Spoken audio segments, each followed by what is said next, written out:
In this video, we're going to talk about how to solve adding and subtracting equations, okay? So this is adding and subtracting, solving equations. There's 3 steps to solving an equation, and it's the same thing over and over, so we're gonna simplify it. First, what we're gonna do is we're gonna see what's happening to our variable in our equation.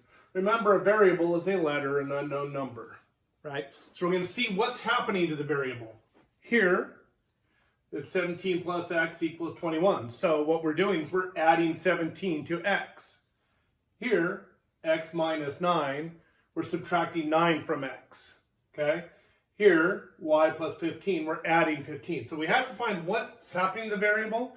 Then to solve equations, we're going to do the inverse or the opposite, okay? So the opposite of adding 17 is minus 17. The opposite or inverse of subtracting 9 is adding 9. And the inverse or opposite of adding 15 is subtracting 15. Then what we're going to do is we're going to do it to both sides.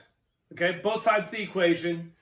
Get rid of the number here, have the number over here. All right, so let's go ahead and look at this. So first, number 1, x plus or 17 plus x equals 21. What's happening to the variable? We are adding 17.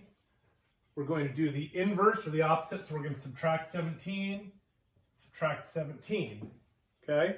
Then we get x equals 21 minus 17 is 4, okay? Over here, number 2, again, same thing. X minus 9, that's what's happening to the variable.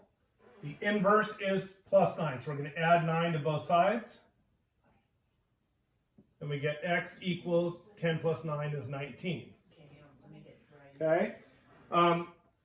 Same thing down here. The last one, number 3, y plus 15, that's what's happening. The inverse is minus 15. We're going to subtract 15 and subtract 15. Then y equals 3. Okay? And the reason we do it to both sides, what we're really doing is we're getting rid of all the stuff next to the variable. So 17 minus 17 equals 0, right? 0 plus x. Remember properties of 0. Here we go. 9 minus 9 equals 0. 0 plus x, or x minus 0 is 0. Leaves x all by itself here. 15 minus 15 equals 0. So what we're doing, and the reason we do all that, is so that we eliminate all the stuff next to the variable, and then the variable just sits there by itself. And that's our goal of solving equations, is make the variable sit by itself. It gets more complicated as you go along, but it's all the same steps. All through algebra, whatever, solving equations, these same steps. Okay? So good luck and have fun.